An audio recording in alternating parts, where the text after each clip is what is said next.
Hola alumnos de la carrera de licenciatura en Economía Política y licenciatura en Administración de Empresas. Soy la profesora Laura Cosi y voy a resolver el ejercicio 4 para la función J que aparece en la consigna del mismo, continuando con el práctico de función real de variable real. Para poder resolver los ejercicios prácticos es necesario contar con la bibliografía de la teoría, así que tengan a mano sus notas teóricas. En los ejercicios que desarrollaremos a continuación vamos a trabajar con tres temas: característica de una función, clasificación de funciones y combinación de funciones, particularizando para composición de funciones. Trabajaremos ahora con la función j. El punto A nos pide que determinemos el dominio de la función. Recordemos que el dominio son todos los valores que yo les puedo dar al x para el cual la función va a estar definida. Para determinar analíticamente el dominio de la función, tenemos que partir de la condición de conocer su expresión analítica. En este caso, como es una función fraccionaria, la condición que debe cumplirse es que el denominador debe ser distinto de 0. Partiendo de esta condición, el x² menos 9 debe ser distinto al 0, que es lo mismo que decir x² debe ser distinto al 9. Si tomamos raíz en ambos lados, sabemos que el valor absoluto del x debe ser distinto al 3. Por lo tanto, el x tiene que ser distinto al más y al menos 3. Por lo tanto, el dominio de j va a ser igual a todos los x que pertenecen a los reales, tal que el valor absoluto del x sea distinto al 3. O lo que es lo mismo, van a ser todos los reales menos el menos 3 y el 3. El punto B nos piden que definamos completamente la función. El nombre de la función va a ser j. El dominio de la función es el que encontramos recién, seguido por su codominio, que van a ser todos los reales. Luego escribimos la variable independiente, x en este caso, seguido por la variable dependiente, y en este caso, y escribimos la expresión analítica de la función que nos dan como dato. El punto C nos pide clasificarla. Esta es una función algebraica racional fraccionaria. El punto D nos pide representarla gráficamente. Para realizar la representación gráfica de la función, se debe confeccionar en primer lugar una tabla de valores, asignándole valores al x y obteniendo los respectivos valores de y. También podemos agregar en esta tabla una columna donde figuren los puntos cuya coordenada acabamos de determinar. Una vez realizada la tabla de valores, se ubican los puntos obtenidos en un mismo sistema de coordenadas teniendo en cuenta el dominio de la función. Luego unimos los mismos. Pero estos puntos y trazos de curva solamente muestran la tendencia que tiene la función. Si bien la tabla inició para valores cuando el x es igual a menos 5 y terminó en x igual a 4, solo fue por cuestiones prácticas, pero se debe considerar que para valores menores al menos 5 también habrá valores correspondientes a y. Lo mismo sucede para valores mayores al x igual a 4. Por esta razón, el trazo de la curva va más allá de los puntos unidos. Si tenemos en cuenta el dominio de la función, sabemos que habrá valores de y para todos los valores de x, excepto para los que no pertenecen al dominio de la función. En este caso, cuando el x sea igual a menos 3 y cuando el x sea igual a 3. Es importante que una vez que grafiquemos, pongamos el nombre de la función. Para determinar la imagen de la función se debe trabajar con un criterio gráfico, que consiste en proyectar la gráfica sobre el eje de las y el intervalo obtenido será la imagen de la función. En el gráfico se muestra con color la proyección sobre el eje de las ordenadas. Por lo tanto, podemos decir que la imagen de j va a ser igual a todos los reales menos el 0 y el 0,17. El punto E nos pide el valor numérico de la función. nos dicen que encontremos cuando el x es igual a menos 3 y cuando el x es igual a 2. Como x igual a menos 3 no pertenece al dominio de la función, entonces podemos concluir que no va a existir el valor numérico de la función en ese punto. Como x igual a 2 sí pertenece al dominio de la función, podemos reemplazar al x por 2 en la expresión analítica de la función y obtenemos que cuando el x es igual a 2, la función es igual a 1/5. En el punto F nos piden que analicemos las características de la función. Empecemos con los puntos de intersección con ejes de coordenadas. Para encontrar la intersección en x, sea y igual a 0 en la ecuación, armamos un sistema de ecuaciones. Cuando y es igual a 0, el numerador debe ser igual a 0. Luego obtenemos que el x debería ser igual a 3. Pero como x no puede tomar valor igual a 3 porque no pertenece al dominio de la función, entonces no va a existir intersección en el eje OX. Para encontrar la intersección en y, sustituimos 0 por x en la ecuación y una vez hecha la sustitución podemos resolver la ecuación para encontrar el valor del y. Cuando hacemos x igual a 0 se obtiene y igual a 1/3. Por lo que la intersección en el eje OI es el punto P de coordenadas 0, 1/3. Vamos ahora a analizar los intervalos de positividad y negatividad. Gráficamente la función va a ser positiva cuando se encuentre por encima del eje de las X. Está representado por el área sombreada color rosa. De la misma manera, gráficamente la función va a ser negativa cuando se encuentre por debajo del eje de las X, representado por el área sombreada de color celeste. Entonces, para armar los intervalos, podemos verlo visualmente que va a ser un intervalo de positividad desde menos 3 abierto hasta el 3, que tenemos que no pertenece al dominio de la función, abierto, unión desde el 3 abierto hasta el más infinito. Y la función va a tener un intervalo de negatividad desde menos infinito hasta el menos 3, abierto. Continuemos ahora con los intervalos de crecimiento y decrecimiento.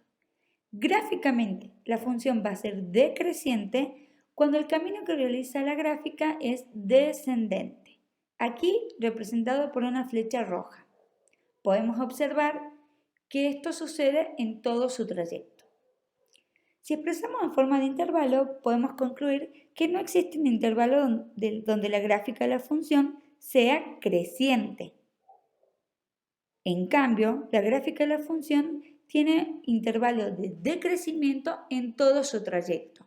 Y esto es desde menos infinito hasta menos 3 abierto, unión, el intervalo que va abierto entre menos 3 y 3, unión, el intervalo que va desde el 3 abierto hasta más infinito.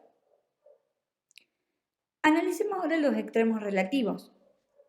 Mirando la gráfica, como la gráfica de la función es decreciente en todo su trayecto, podemos concluir entonces que no van a existir extremos relativos. Analicemos ahora los intervalos de concavidad. Gráficamente, la curva es cóncava hacia arriba si sus rectas tangentes se encuentran siempre por debajo de la misma, aquí representada en color verde. Una curva es cóncava hacia abajo si sus rectas tangentes se encuentran siempre por arriba de la misma, aquí representada en color naranja.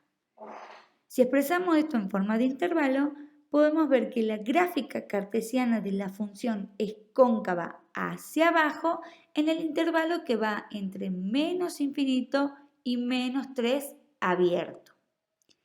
La gráfica cartesiana de la función es cóncava hacia arriba en el intervalo que va entre menos 3 y 3 abierto, unión desde el 3 abierto hasta más infinito.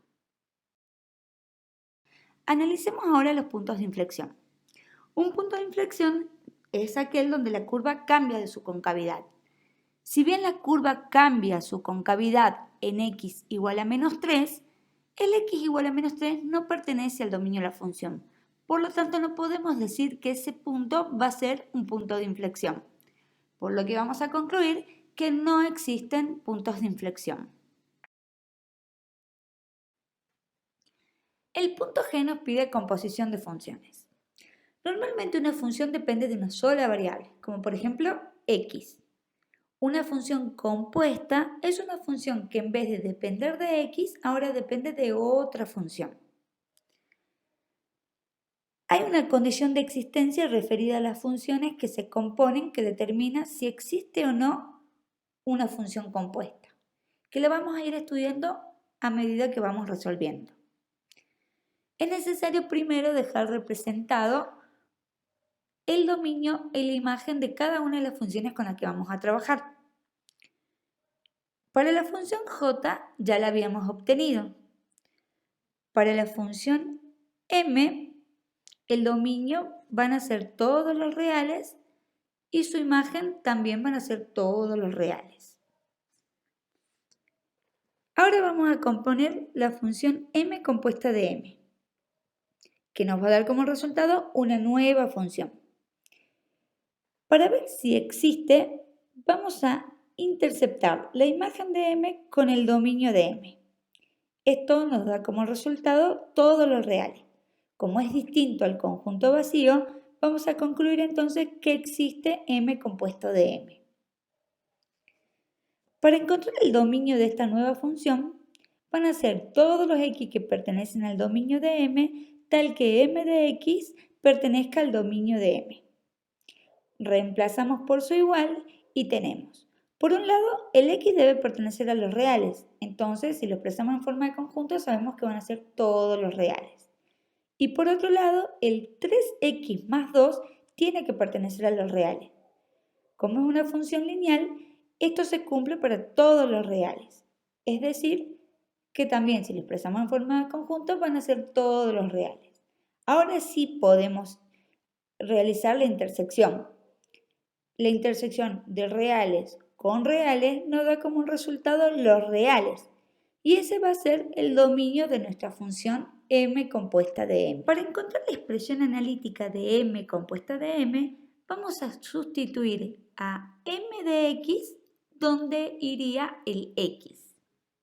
Entonces sustituimos a m de x por su igual, podemos aplicar distributiva para eliminar el paréntesis y nos da que va a ser igual a 9x más 8. Para terminar, vamos a escribirlo de manera completa. El nombre de la función es m compuesta de m. El dominio es el que encontramos en el segundo punto, van a ser todos los reales. Su codominio, todos los reales. La variable independiente x, variable dependiente y la expresión analítica que la define va a ser igual a y, que es igual a m compuesta de m, que va a ser igual a 9x más 8. Ahora vamos a encontrar la nueva función, j compuesta de m, y operamos de la misma manera. En este caso, para que exista función compuesta, la imagen de m con intersección en el dominio de j debe ser distinto al conjunto vacío. Si miramos esto en una recta de los reales, vemos que la intersección va a ser igual a los reales menos el menos 3 y el 3. Como es distinto al conjunto vacío, podemos decir entonces que sí va a existir j compuesta de m. Para encontrar el dominio de la función compuesta, van a ser todos los x que pertenezcan al dominio de m, tal que m de x pertenezca al dominio de j. Si sustituimos por su igual, podemos observar que tenemos que cumplir dos condiciones. Por un lado, el x debe pertenecer a los reales y por otro, y en simultáneo, 3x más 2 tiene que pertenecer a los reales, pero no puede tomar el valor menos 3 y 3. Para poder realizar la intersección debemos encontrar los x para poder expresarlo en forma de conjunto. La primera condición ya nos dice que el x tiene que pertenecer a los reales, por lo tanto el conjunto van a ser todos los reales. Pero la segunda condición nos dice que la función 3x más 2 tiene que pertenecer a los reales menos el menos 3 y el 3. Vamos a realizar un pequeño cálculo auxiliar. Por un lado tenemos que 3x más 2 debe ser distinto al menos 3. Si despejamos el x, obtenemos que x debe ser distinto a menos 5 tercios. Por otro lado, también sabemos que 3x más 2 debe ser distinto al 3, por lo que si despejamos el x, obtenemos que el x debe ser distinto a 1 tercio. Ahora sí que tenemos los valores del x, lo podemos expresar en forma de conjunto.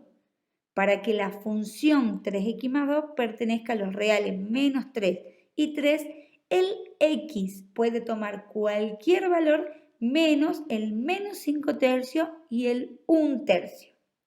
Ahora sí, recién podemos aplicar la intersección y obtenemos que de la intersección surgen que van a ser todos los reales menos el menos 5 tercios y el 1 tercio. Y este va a ser el dominio de la función compuesta. Para encontrar la expresión analítica de j compuesta de m, sustituimos a m de x por su igual en la función j. Es decir, donde antes teníamos la variable x, ahora vamos a reemplazarla por la función m de x. Eliminamos el paréntesis y obtenemos que va a ser igual a 3x más 1 en el numerador y 9x cuadrado más 12x menos 5 en el denominador. Finalmente, para terminar, vamos a escribirlo de manera completa. El nombre de la función va a ser j compuesta de m, seguida por el dominio, que es el que encontramos en el punto 2, seguida por su codominio, que van a ser todos los reales. Variable independiente x, variable dependiente y, seguido por la expresión analítica que define la función, que es el que encontramos en el puntito anterior. Bueno chicos, espero que hayan entendido y sigan resolviendo los demás incisos del ejercicio. Cualquier duda o consulta pueden realizarla en el foro de consultas de la práctica. Nos encontraremos en un próximo video.